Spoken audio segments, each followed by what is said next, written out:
think if you want to make an improvement in health that is applicable to everybody, then you have to take a holistic view of the problem. You have to identify all the bits and pieces that contribute to that problem. We want to understand how infectious disease agents, viruses, bacteria, protozoa, fungi, how they harm and kill people. And we want to know how we can stop that. All the research that we do has to have as its ultimate endpoint an impact on health. We don't do very much blue sky research for that reason, and our research agenda is very much set by the patients. It's the patients that ask the questions. Well, my understanding of blue sky research would be that the sky's the limit. You can go anywhere you like and do anything that's of interest. But the problem with it is that it doesn't necessarily yield anything of tangible benefit to anybody. And so we don't do that. We do research that ultimately we think is useful, contributes to the knowledge that will provide a health benefit. We are doing our studies where the diseases actually are, which are often in the world's poorest regions, to research things like drug treatments, diagnosis, how to diagnose illnesses better, and vaccines as well. We can take them to a laboratory such as this one, which is an international standard, and do cutting-edge research.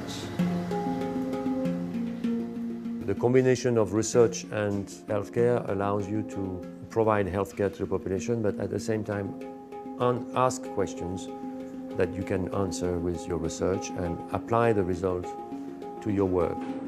So that's the reason why we have been able to generate so much evidence and results that have been used in this population, but also in the region and elsewhere in the world.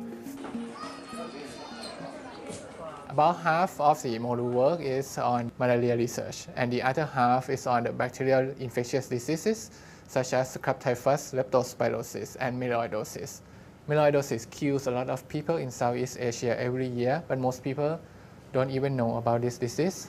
So it causes pneumonia, blood poisoning, fever, abscesses, all sorts of things. Not everything is successful. A lot of research doesn't turn out to be successful, but quite a bit of what we've done has changed the way diseases are prevented and treated. So, for example, the treatment of malaria today is largely based on the research that's been done by this unit.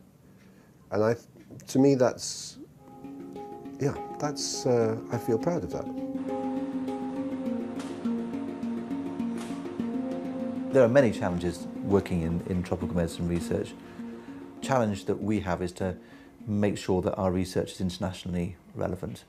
But then that research in the laboratory has to be translated into something useful. It needs to be developed in the laboratory, and then it needs to be evaluated in the laboratory. But you also have to be working with the people who have the disease. You can't do everything on a mouse in a laboratory. You can come up with some medical intervention that's very complicated, but it actually wouldn't be applicable.